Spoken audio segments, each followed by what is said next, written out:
ඔබේ නිවසේ ආධ්‍යාත්මික ශක්තිය සහ පවුලේ සමගිය වර්ධනය කරගන්න පිරිත් සජ්ජායනා කරන්න ඕනේ මොන වගේ වේලාවටද?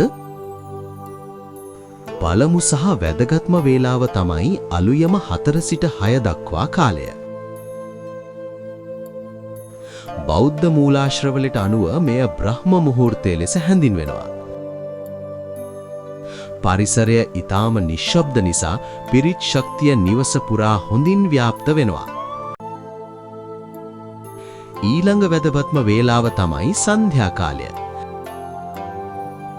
සවස 6ත් 8ත් අතර කාලයේ පිරිත් කීමෙන් දවස පුරා ඇතිවුණු පීඩනයන් දුරු වෙලා නිවසට ආරක්ෂාව සහ සැනසෙල්ල උදා වෙනවා.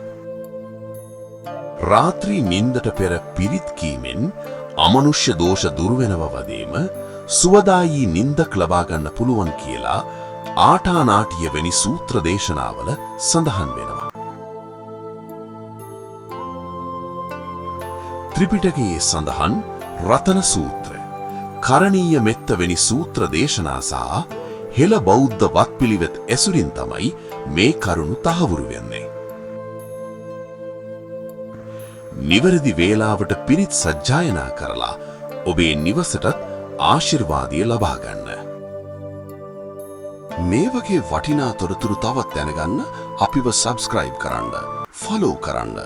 ඔබ සැමට තෙරුවන් සරණයි.